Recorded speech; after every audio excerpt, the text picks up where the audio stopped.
새벽 예배 가운데 나오신 여러분들을 축복합니다. 오늘 하나님께서 우리에게 주신 말씀 나누기 원하는데요, 신명기 30장 1절에서 10절까지의 말씀입니다. 저와 여러분이 한 절씩 교독하시겠습니다.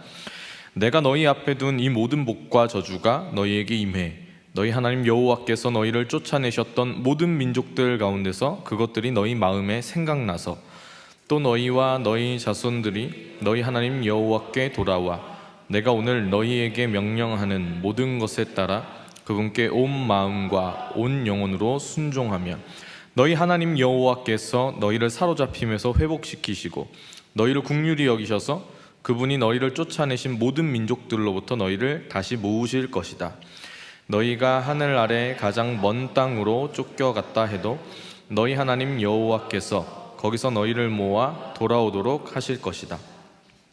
그분은 너희를 너희 조상들이 차지했던 그 땅으로 데려오실 것이고 너희는 그 땅을 차지하게 될 것이다. 그분은 너희를 너희 조상들보다 더욱 번성하게 하실 것이다. 너희 하나님 여호와께서 너희 마음과 너희 자손들의 마음에 할례를 베푸시고 너희가 그분을 너희 온 마음과 온 영혼으로 사랑하게 하셔서 너희를 살게 하실 것이다. 너희 하나님 여호와께서 너희를 미워하고 핍박하는 너희 원수를 머리 위에 이 모든 저주들을 두실 것이다. 너희는 돌아와서 여호와의 음성에 순종하고 내가 오늘 너희에게 주는 그분의 모든 명령을 따르라. 그러면 너희 하나님 여호와께서 너희 손으로 하는 모든 일과 내 몸의 열매와 너희 가축들의 새끼들과 너희 땅의 열매를 풍족하게 하실 것이다. 여호와께서 너희 조상들을 기뻐하셨듯이 너희 번영으로 인해 다시 기뻐하실 것이다. 너희가 너희 하나님 여호와께 순종하고 이 율법책에 기록되어 있는 그분의 명령과 규례를 지키며 너희 온 마음과 너희 온 영혼으로 너희 하나님 여호와께 돌아오면 그렇게 될 것이다. 아멘. 네, 오늘도 이 말씀 가지고 하나님의 은혜 나누게 되길 소망합니다. 여러분, 이스라엘이 하나님 앞에서 불순종하면 저주를 받게 됩니다. 그들은 먼 나라로 쫓겨나 여러 나라에 흩어져서 살게 될 것이죠. 여러분, 이것은 실제로 일어나게 되는데요, 이렇게 흩어진 유대인들을 우리는 흔히 디아스포라라고 부릅니다. 이 디아스포라라는 말의 뜻은 흩어진 사람들이라는 뜻입니다. 그러니까 하나님께서 불순종할 때 일어나게 되는 저주에 대해서 모세를 통해 말씀하셨는데 실제로 이스라엘 민족이 하나님 앞에 불순종함으로 말미암아서 그런 저주를 받게 된 것이죠. 여러분, 하나님을 떠난 이스라엘이 상상할 수 없는 가장 최고의 절망적인 상황을 맛보게 되는 것입니다. 그런데 여러분, 이 절망이라는 것, 이 절망적인 상황이라는 것은 우리에게도 있습니다. 그것은 어쩌면 요즘 우리가 살아가는 이 시대 가운데에 이미 있는 것일 수도 있을 것 같습니다. 1999년 미국에서는 콜로라도주의 리들턴의 콜럼바인이라는 고등학교에서 역사상 가장 최악이라고 불리우는 총기 난사 사건이 일어납니다. 그때 호주 최대 항공사인 퀀타스 항공의 경영자이던 제프 딕슨이라는 사람이 이 사건 기사를 접한 뒤에 인터넷에 우리 시대의 역설이라는 글을 남깁니다. 조금 긴 내용이지만 한번 읽어드리기 원합니다. 건물은 높아졌지만 인격은 작아졌다. 고속도로는 넓어졌지만 시야는 좁아졌다. 소비는 많아졌지만 가난해지고 많은 물건을 사지만 기쁨은 줄어들었다. 집은 커졌지만 가족은 작아졌다. 편리해졌지만 시간은 없다. 학력은 높아졌지만 상식은 부족하고 지식은 많아졌지만 판단력은 모자란다. 전문가들은 늘어났지만 문제는 많아졌고 약은 많아졌지만 건강은 나빠졌다. 분별 없이 소비하고 적게 웃고 빨리 운전하고 성급히 화를 낸다. 많이 마시고 많이 피우며 늦게까지 깨어있고 너무 지쳐서 일어나며 적게 책을 읽고 텔레비전을 너무 많이 본다. 그리고 드물게 기도한다. 가진 것은 몇 배가 되었지만 가치는 줄어들었다.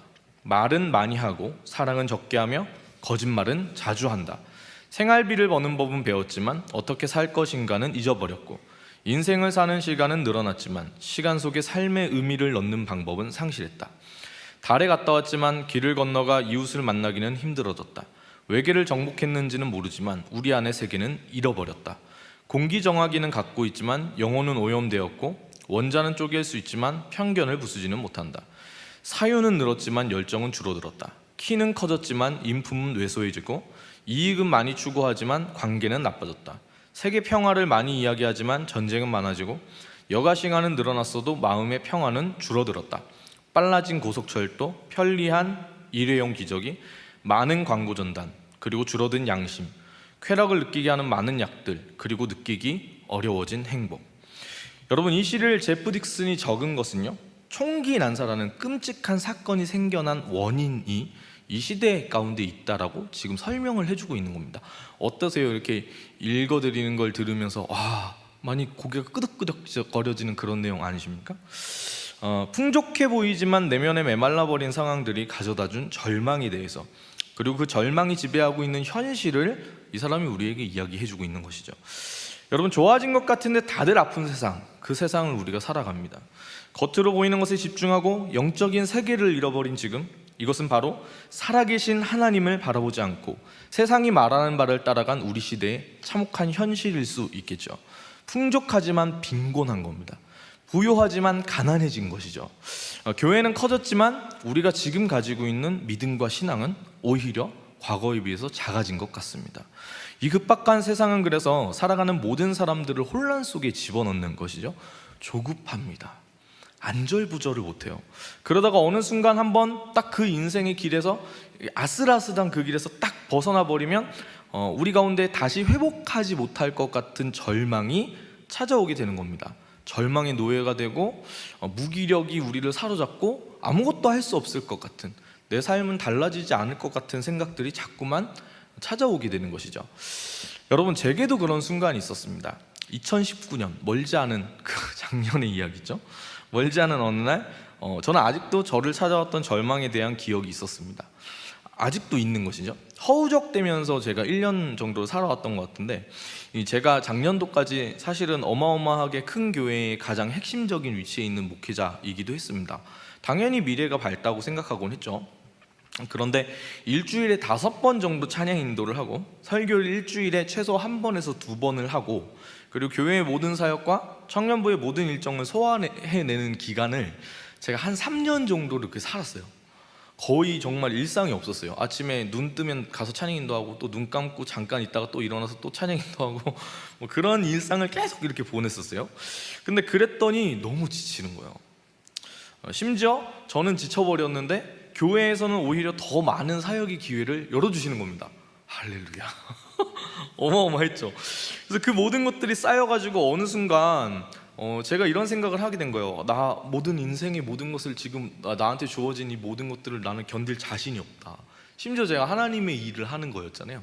근데 이제 그런 상황이 된 거예요. 막 다 놓고 싶은 거예요. 그냥 다 포기하고 싶고 다 놓고 싶고. 그래서 하나님 앞에 기도하면서 곱게 안 나오잖아요. 따지는 거죠.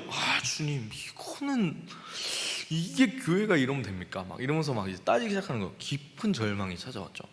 여러분, 겉으로 보는 것과는 너무나 다르게 그 상황에서도 겉으로 있는 사람들한테는 막 웃으면서 얘기를 했죠. 할렐루야 하면서 찬양할 때 뭐 괜찮죠. 근데 이제 끝나고 내려오면 어떻게 해볼 수 없는 너무 큰 어려움과 아픔이 제 안에 있는 거예요. 마치 인생이 망해버린 것 같은. 그래서 막 눈을 감으면 심장이 타들어 갈 것 같은 그런 느낌이 자꾸 드는 거예요. 그래서 어떻게 해서 벗어날 수 없을 것 같은 거미줄에 걸린 것 같은 느낌이 제 안에 있었는데, 이런 상태를 흔히 우리가 뭐라고 얘기하냐면 번아웃 됐다라고 이야기를 하죠. 번아웃된 제게 인생은 마라와도 같았습니다. 마라 뭔지 아시죠? 이스라엘 민족이 찾아가서 이렇게 경험하게 됐던 물을 얘기하는 건데, 쓴물이라는 뜻입니다. 쓴물 그 자체와도 같았어요, 제 인생이. 여러분, 이스라엘 백성이 애굽을 떠나서 3일을 물을 못 먹습니다. 이 사람들이 그냥 물 딱 보고 나서 마셨는데 못 마시니까 화를 낸 게 아니에요. 3일을 못 먹어요. 물을 못 먹고 나서 그 다음에 물이 나타난 거예요. 먹었는데 너무 갈증이 있으니까 먹었는데 그 물이 쓴 거예요. 내가 지금 목이 말라 미쳐버릴 것 같은데 이미 그 상황도 너무 절망적이잖아요. 3일 동안 물을 못 먹었으니까. 근데 더 절망적이고 더 최악인 상황인데 지금 눈앞에 물이 보이는 거예요. 근데 못 먹는 거예요. 와, 여러분, 제 인생이 그래 보였어요 그때. 남들은 이렇게 보고서 얘기해요. 당신은 큰 교회에 열심히 잘 사역하고 있는 목회자 아니냐. 다른 사람들을 봐라, 졸업하고 나서 교회를 못 찾아간다, 어쩌고저쩌고 막 이런 얘기 하는데, 남들이 물이 많다, 당신 앞에 물이 많이 보인다, 이렇게 얘기해봐야 소용이 없는 거예요.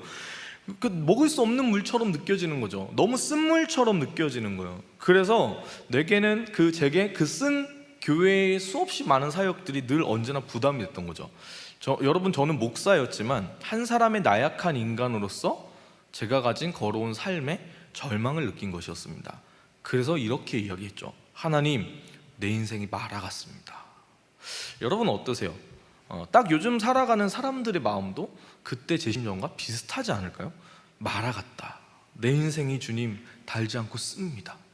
내 자녀의 문제로, 내 직장의 문제로, 주님, 내가 살아가고 있는 환경이, 내가 지금 먹고 있는 그것들이 쓰게 나한테 옵니다.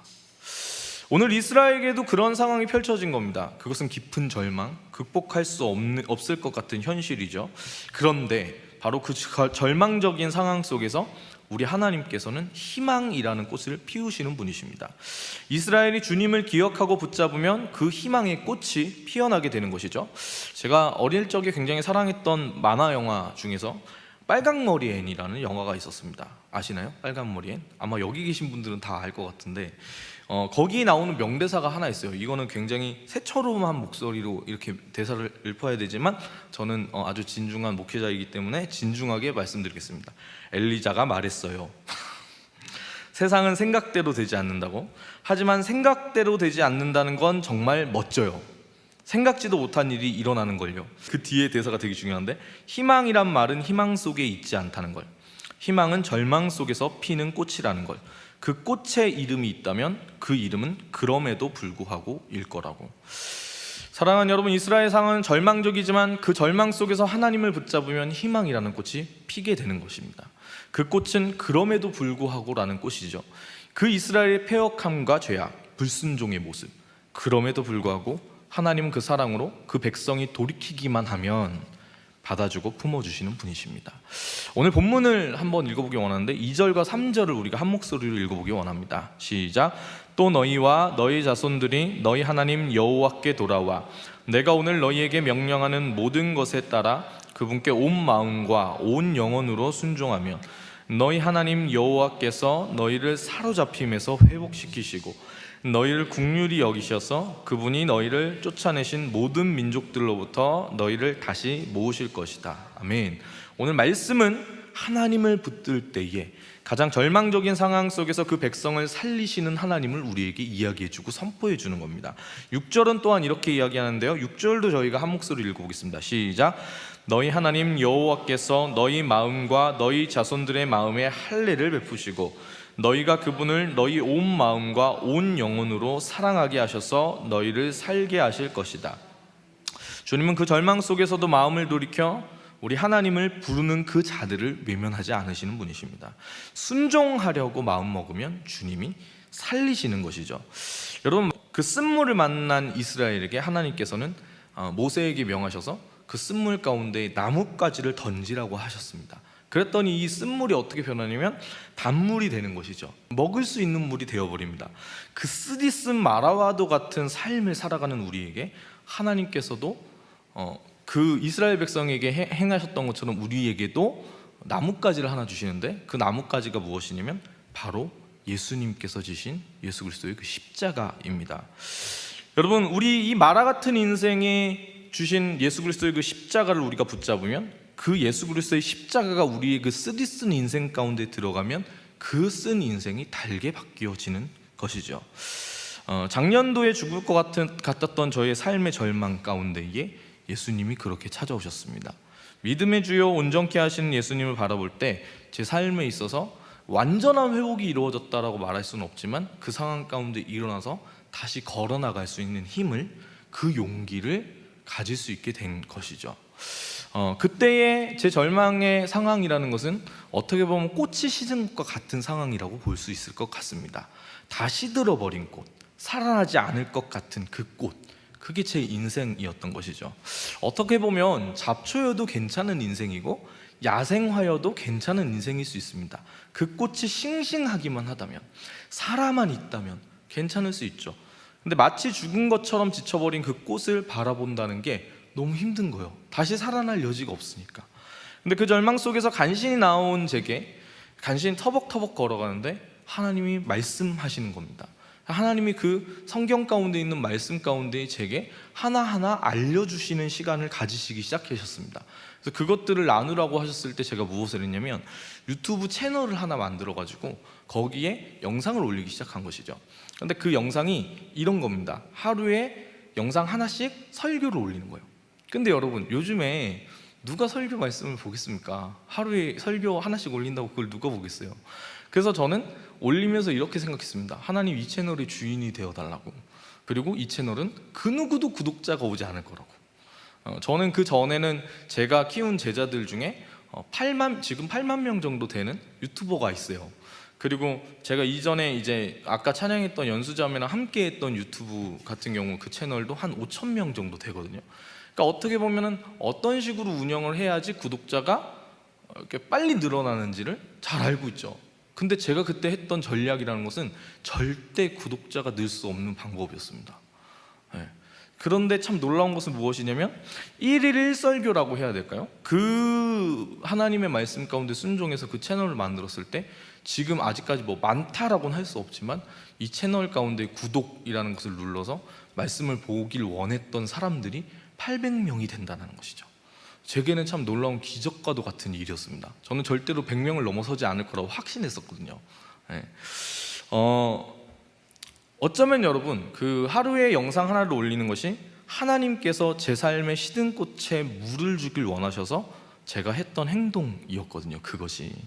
네. 그런데 그 말씀을 굽는 시간, 그 말씀 가운데로 나아가는 그 시간들 속에서 하나님이 제게 빚으시고 만져주셔서 삶이 살아나게 하고 시들어서 죽어버린 것 같은 그 꽃이 피게 하신 것입니다.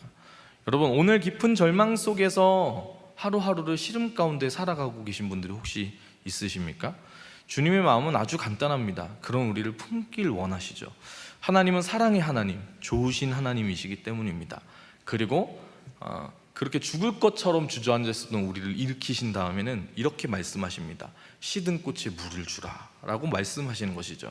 어떻게 그 물을 줄 수 있을까요? 바로 말씀과 기도로 우리 삶 가운데 그 물을 줄 수 있는 것입니다. 매일 하루에 한 번 여러분 시간을 작정해서 주님께 나아가는 것이죠. 주님께 우리가 이렇게 붙어있는 그 시간이 우리를 살게 하는 것입니다. 그리고 그 기도의 자리, 그 말씀의 자리 가운데 사모함으로 나와서 시든 꽃 가운데 물을 주시는 분들은 그 시든 꽃을 살아나게 하시는 하나님의 놀라운 기적을 맛보게 되는 것이죠. 우리를 위해 십자가를 주시고 그분의 징계 가운데도 마음을 돌이키면 그 패역한 우리를 언제나 늘 받아주시는 분, 오직 우리가 주님 안에서 잘되길 바라시는 그 하나님께서는 절망 속에서도 우리의 이야기를 들으십니다. 그래서 그 하나님께 나아가면 주님께서 절망 가운데 희망의 그 꽃을 피우시는 것이죠. 여러분, 보이지 않고 때로는 느껴지지 않지만 오늘 우리가 앞서서 불렀던 찬양처럼 하나님은 사랑의 눈으로 어느 때나 우리를 바라보십니다. 단 한 번도 우리를 바라보는 것을 포기하지 않으셨어요. 다만 내가 느끼지 못했을 뿐이죠. 그 인자한기는 나의 모든 아픔과 나의 모든 시름과 나의 모든 그 고통을 언제나 듣고 계신 귀입니다. 내가 주님을 느끼지 못했지만 내 인생 가운데 하나님 왜 이제 찾아오셨어요? 나의 과거는 너무 힘들었어요 라고 얘기할 수 있지만 주님 그때도 나의 그 가득 찬 울부짖음을, 왜 그런 거 있잖아요. 사람들은 아무도 알지 못하는 상황 가운데 주님 나 너무 힘들어요, 내 인생이 마라 같아요 라고 했던 그 고백을 주님은 듣고 계셨다라는 것이죠. 여러분, 어두움에 밝은 빛을 비춰주시고 나의 작은 신음에도 응답하시는 분이 하나님이십니다. 여러분, 그래서 그 주님 바라보게 될 때, 그 주님께 나아가게 될 때 절망 속에서 우리의 삶의 희망이라는 꽃이 피어나게 되는 것이죠. 사랑하는 여러분, 오늘 그 주님께 나아가 절망 속에서 피는 희망이라는 그 꽃을 경험하는, 오늘 하루도 하나님 앞에 말씀과 기도로 내 삶의 희망이라는 작은 꽃, 시들어 보일지라도 그 꽃 가운데에 한 줄기 물을 줄 수 있는 저와 여러분 되시기를 주님의 이름으로 축원합니다.